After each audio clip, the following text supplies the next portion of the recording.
Hello ladies and gentlemen, welcome back to the tribe.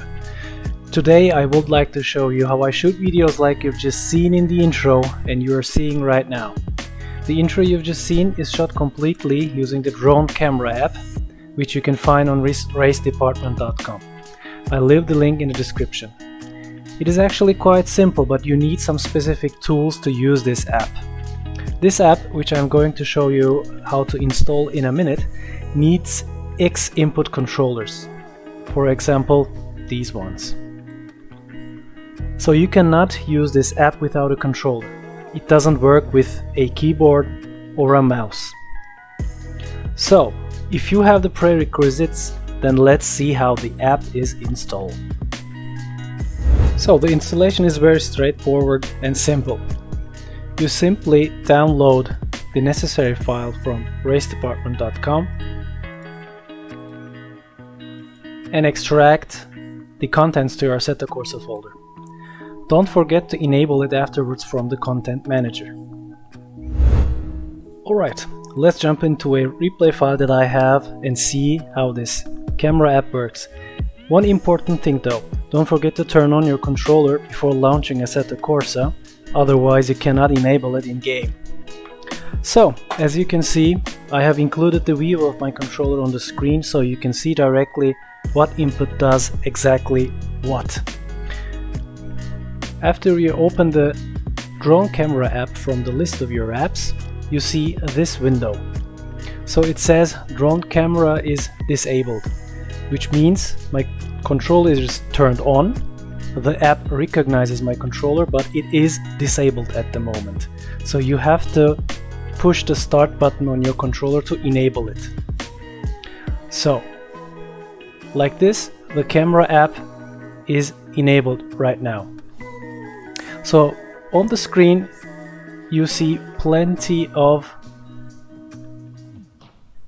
buttons which do different things. Alright, so let's jump in. Let's get a good view here. Alright, it's actually pretty straightforward, but I think it makes it just easier to see on the left down corner of the window to see which button does exactly what.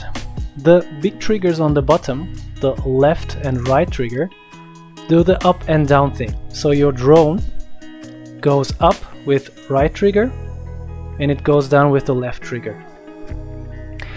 Alright, so the left upper button and right upper button do exactly the roll thing. And the left stick and the right stick rotate and move your drone respectively. So the left one moves it and the right one rotates it. So this just takes a little bit practice when you're shooting your actual videos, because you have to use both sticks and get used to the movement and the sensitivity, which you can actually alter from the drone camera settings app, which is included again here. You can alter everything, how the track mode speed is, how the follow mode speed is, and how your drone moves. Everything you can set it up here. But as far as right now, I've only used the stock settings. Alright, so the left stick moves my drone and the right stick rotates the camera. It not just rotates, but you can look up and down. So for you guys who are playing first-person shooters with their controllers, I think won't have any big problems. I don't. But I fly model helicopters as a hobby, and the usage of two separate sticks is not something I'm not used to. That's why I didn't have such a terrible difficult time using this app.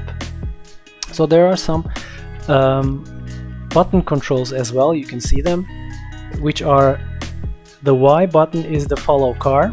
It does exactly just that. If you press Y, it gets enabled and disabled. So let's start the replay and see the controls. So let's jump to a point. Yes. Now you can see the follow car mode is enabled. As soon as I press Y, the drone stays. So it just leaves you, it just leaves the drone to your control alone. So you have to follow the car. If you press Y again, it automatically engages follow mode again. So what I use is always the follow car is enabled. For some cases you maybe want to use the follow car disabled, but for the videos that I shoot until now, I always use the follow car enabled mode.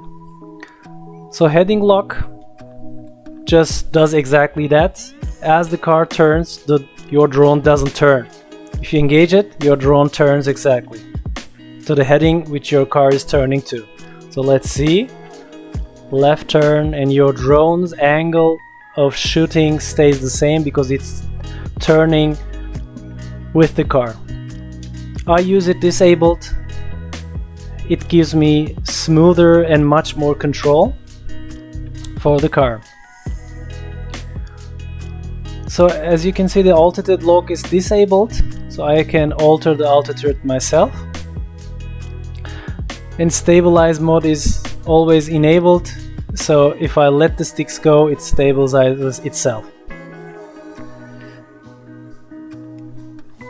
So this is basically it, and you can start playing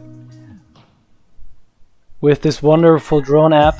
I must admit, I've spent so much time, actually more than playing the game itself.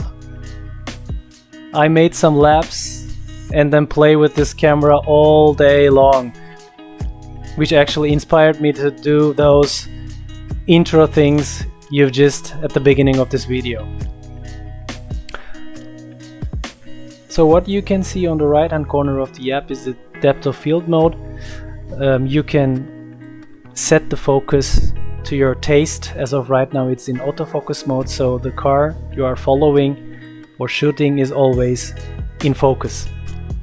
Okay, ladies and gentlemen, this was it actually with this wonderful drone camera app. You can do wonderful cinematics, cool intros, sexy replays of Assetto Corsa. Enjoy.